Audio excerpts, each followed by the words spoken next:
intent is clear. Democracy is the foundation of our freedoms and the source of legitimacy for governments at every level. It must be protected, strengthened, and defended, and that's exactly what we are doing. Good evening, everyone. Hope you're having a wonderful day so far. I got a good one for you today. So, for the past couple of days, I've been on the interwebs and YouTubes, and I keep seeing a bunch of stuff about Alberta separation. Now, Danielle Smith has put in some new requirements for putting through a referendum. She's lowered pretty much all the requirements needed for one. So, I thought we should get into it. Now, if you like this video, please like and subscribe. And with no further ado, let's get into it. Opportunities for Albertans to be involved in direct democracy by making changes to the threshold needed for successful citizens' initiatives. The signature collection time for citizens' initiatives will be extended from 90 days to 120 days. We are also improving the process by setting the threshold to be 10% of the number of eligible voters who participated in the last general election, as opposed to being either 10 or 20% of total registered voters.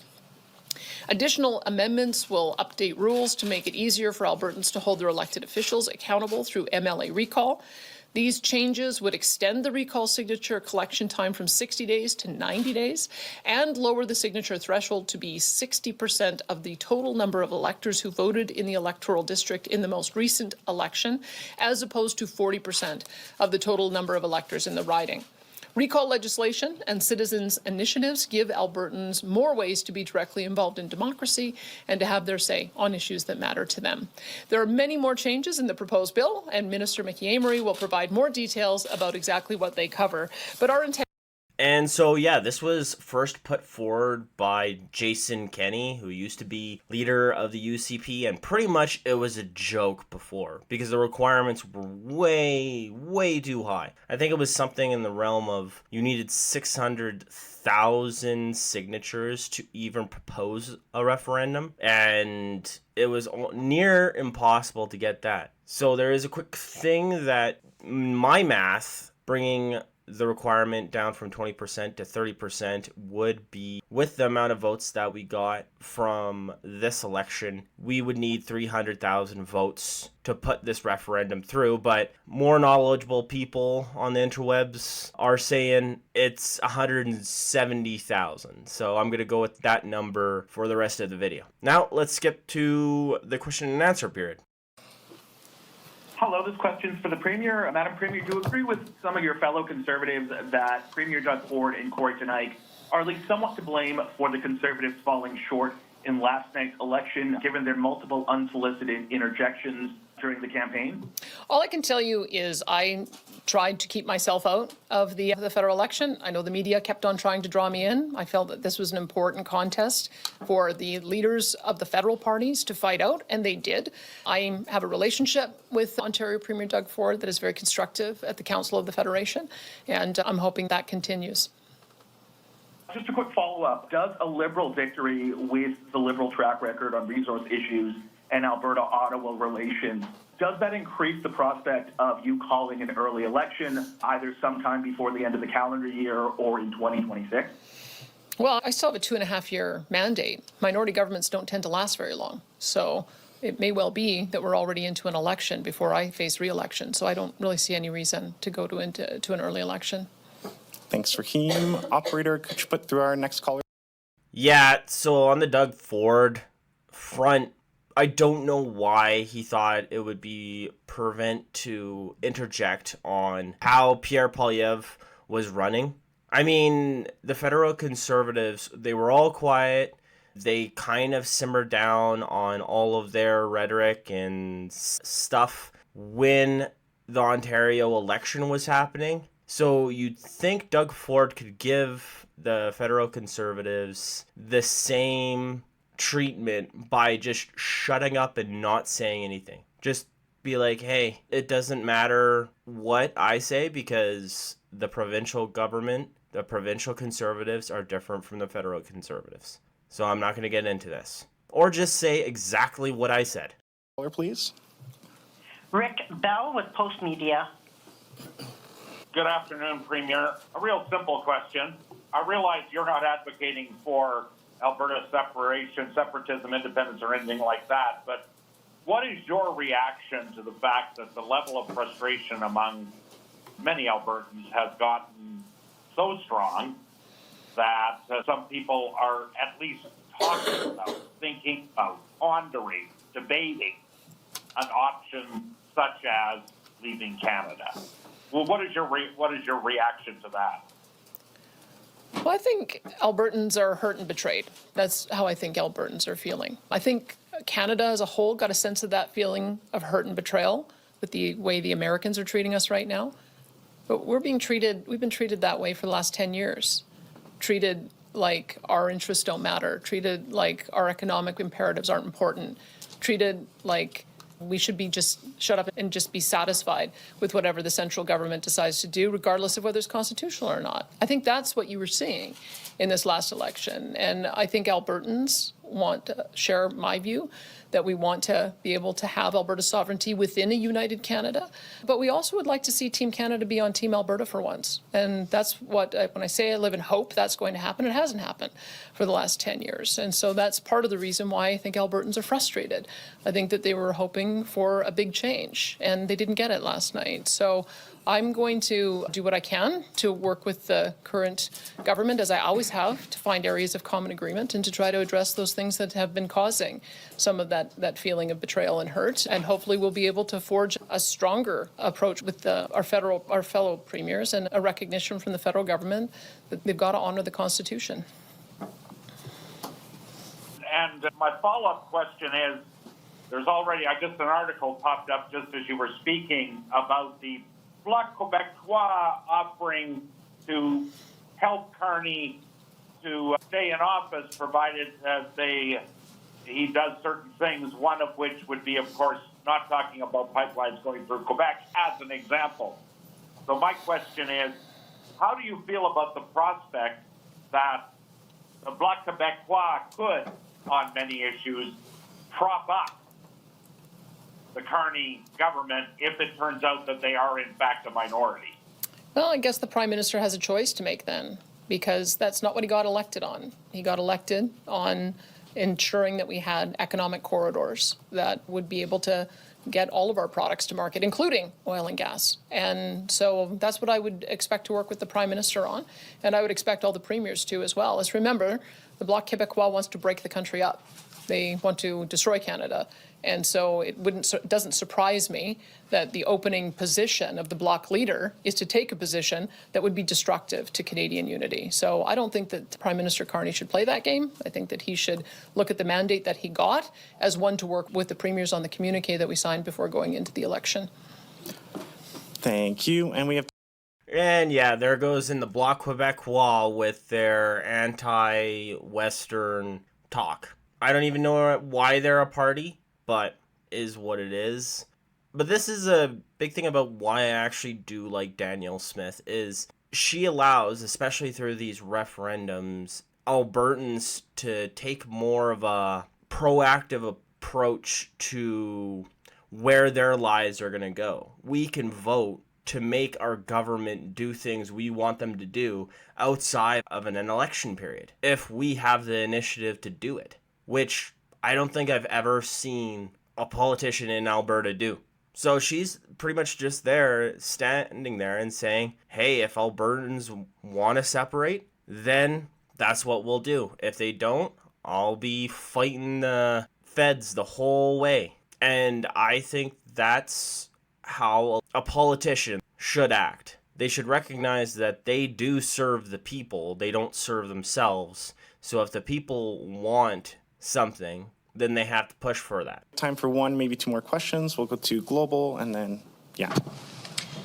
When it comes to the legislation and the discussion about referendums, I'm just wondering if you're hoping this does make it easier to put that question towards Albertans about the Sovereignty Act, seeing Alberta separate. Is that the goal here? When we were talking about looking at the thresholds for both recall and citizen initiative, one of the reasons why we were discussing about changing it is that you want a bar that's high, but you don't want a bar that's impossible to achieve. And we saw with some of the recall initiatives that took place at the municipal level, the bar was impossible to achieve. So we wanted to try to create something that was a little bit more reasonable. And the fact that we haven't seen any citizen-initiated referendum, that also suggested to us that people just thought it was pointless to try to go out and try to get that many signatures. And so we wanted to recalibrate, to be able to allow for voters to express an interest. If you've got 10% of your voting public that is concerned about an issue, it's something we should know about. So I don't want to prejudge what kind of issues might come forward. If you look at California, they regularly have propositions. They have 10 or 15 propositions virtually every election campaign. And ultimately, that's what I'd like to get to. I'd like to see a lot more citizen-initiated referenda on issues of importance. And just following up from a question earlier, too, I just want to ask, or directly, is the door still open to Alberta separating? That I feel that question wasn't directly answered. Well, not by me. I believe in Alberta's sovereignty within a united Canada. However, there is a citizen-initiated referenda process that if citizens want to put a question on a ballot and get enough of their fellow citizens to sign that petition, then those questions will be put forward. Again, I don't want to prejudge what a question might be, but not by our government. Thank you. And Janet, did you still have a question? Yes, then we'll go to you. See, and that's exactly what I like about her. Now, I don't like everything that the UCP puts through. Just ask me about the new taxes on electrical vehicles, but, some things they do get right, and this is a massive one of them. For our last question. Okay, so, you said in March that Alberta would no longer tolerate, those words you used, the treatment from the federal Liberals. So I don't think I have a clear sense of what does not tolerating it look like now. Well, there's a couple of things it looks like. We have passed a couple of different motions under our Alberta sovereignty within a United Canada legislation. Very soon, if they do not repeal their net zero power regs, we're going to have to do a call for natural gas power plants to be built in this province so we don't end up in the dark. And so that would be one way that we are just going to say we're not listening to we don't recognize your authority to tell us that we cannot provide reliable power to our people. The other area, of course, was with our emissions legislation. We've made our oil and gas sites critical infrastructure that federal agents cannot go onto without permission. We have taken ownership of emissions data, so the emissions data will be reported to us. And if we have to take more measures to ensure that we retain ownership of our oil and gas so we can actually get it to market, we will. So those are the things that we intend to do. We're going to assert our right under the Constitution to develop our resources, develop our electricity grid for the benefit of Albertans. So when it comes to the way you've been having diplomatic relations with the U.S., some people might say it's been a unique approach compared to the federal government and the rest of Canada. So how does this election result change the kind of diplomatic approach you're going to be taking with the U.S.? We've been wanting to have a constructive relationship with the U.S. Keep in mind that virtually all of our oil and gas go to the United States because our neighbors wouldn't let us build pipelines east and west. Let's remember the reality of what we're facing in our country. But also let's demonstrate that with the construction of Trans Mountain and the Coastal GasLink, that has changed a lot for our province, which says to me we need a lot more of it. And so I would say we're going to be looking at the potential to build pipelines south, east, west, and north. And we will see if we're going to meet with a supportive partner at the federal level. The Prime Minister made a lot of supportive comments prior to the election, during the election, and now we'll see whether or not that is the case after the election. But we would, our preference would be for us to provide energy security to Canada first and make sure that we're building pipelines across the country so that Quebec and Ontario don't have to rely on all their energy coming up from America or coming from overseas. Our priority would be to also help our friends in Asia. We have a real advantage, having just come back from Japan and South Korea. We have a real advantage by having pipelines now open up to the West Coast. The Americans don't have that. Americans don't have the ability to serve the Pacific the way we do. If you have to get oil and gas from the Gulf Coast, it takes 55 days to get to Japan. It only takes 8 days to get from Canada. So why don't we take advantage of that opportunity, double down and do more of it? So those are the kind of things that I'll be looking at. And if there is an opportunity as well, once relationship with the United States normalizes with a renegotiated Canada-U.S. free trade agreement, we would be open to having conversations with the United States about expanding more pipeline access down south as well. Thank you, and that's all the time. Now, in my view, I do not think Mark Carney is going to come through for Alberta and help build pipelines. Because his base and the Liberals, when you see the cabinet, that he kept all of the environmental radicals and everybody that was around Trudeau that just said they despised oil and gas. So I can't see that happening. And I haven't read his book Values yet, so once I dig deeper into that, I will let you know the insight on the brain of Mark Carney. So I could probably tell you that Carbon Tax Carney will not be advocating for oil and gas. He might be like Trudeau, where he reluctantly invests in a pipeline because it would be terrible for Canada if he doesn't. Anywho, on that note, I did notice on the interwebs that there were some things about, the Alberta can't separate because it's on treaty land, and the First Nations, they're advocating to stay in Canada, so it can't happen. Well, not really, because if there's 51% of Albertans, that's all Albertans, First Nations and not, then the First Nations chiefs have to come to the table, and the federal government and the provincial government, and hatch out a deal. I don't know what kind of deal that would look like, but there's a story in the Lethbridge News now about what some of the First Nation chiefs say about separating. From the Lethbridge News now, they say Alberta separation requires consent of First Nations, says Piikani chief. Well, he can say whatever he wants. I can say I have a right to my own land in Alberta, and that would be false, but I could still think it. A local First Nations leader says separating Alberta from Canada would prove to be difficult. Pecan First Nation Chief Troy Knowlton acknowledges that.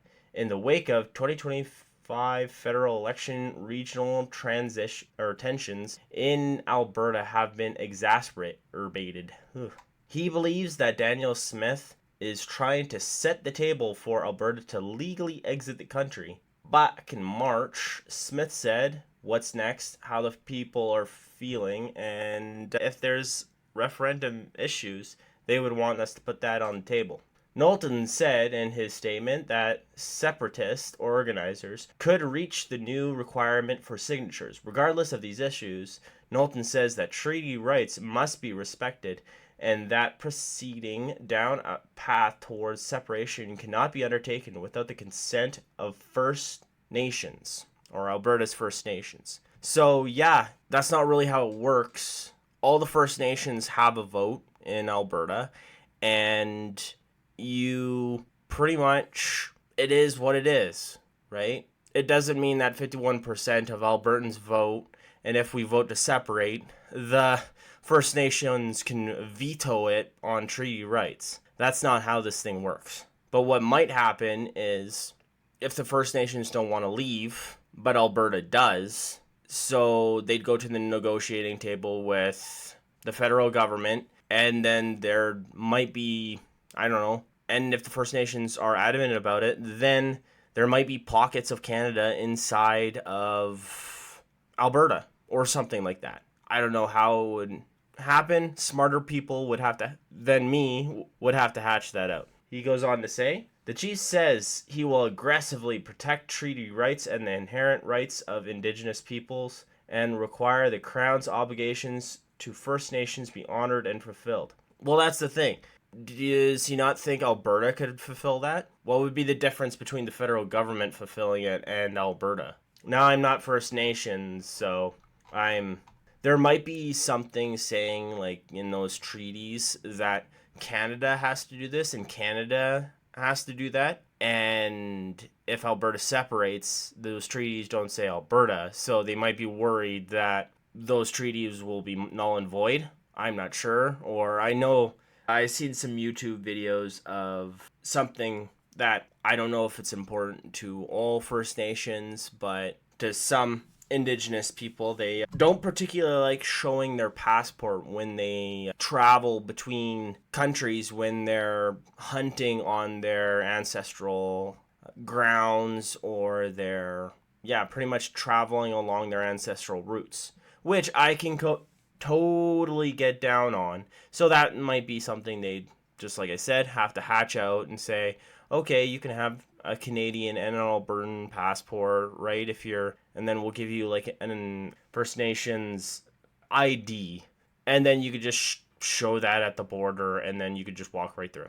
Or if somebody kind of drives by you while you're walking across the border, you just flash it to the Alberta border crossing, and then they'll be like, oh, okay, you're First Nations, you can go. That's fine too. But that's the only thing I could really think of that would really be aggravating about it. But let's move on to another article that we have here about what the sentiment was like for separatism in Alberta and Saskatchewan before the election. Now, I couldn't find one after the election, which was... So here we got Angus Reid poll, and they say that in April 6, 2025, 3 in 10 Albertan and Saskatchewantians, I don't know, people in Saskatchewan say they'd separate if there was a Liberal government. And so what we're seeing here is, Alberta, we're a little bit more well off. So of course it's going to be lower than Saskatchewan. So it could not be just Alberta that goes. It might be Saskatchewan as well, especially if Alberta's the first domino to fall. We are directly in line with Quebec. Now, before, when Justin Trudeau was in, it was 15%. So this is kind of nuts. So BC, it's at 17%. Oh, they even do have yes initially. So yes initially, it was at 25%, which was nuts. So I was wrong. It wasn't at 15%. It was at 25. So we're even seeing an increase in BC because it's at 17%. So that's the lowdown of pretty much what's been happening with Alberta separatism, and pretty much we could say Saskatchewan and possibly BC as well. So I'll keep an eye on all of this information and all the news coming out later about it and try to be a little bit more on the ball, but I'm not particularly considered an Alberta separatist nor a federalist. I'm kind of milquetoast and see how it goes. So I really had to think this one through before coming all out. And this one was a tough one for me. Because I am flip-floppy. Anyways, what do you think about Alberta separating? Do you think it'll actually happen, or do you think it's just a bunch of talk? What do you think about Daniel Smith lowering the requirements to put one of these things through? Let me know in the comments down below, and if you wouldn't mind putting something in the chat, it makes the algorithm push my video a lot more, so I would really appreciate that. And other than that, have a great day.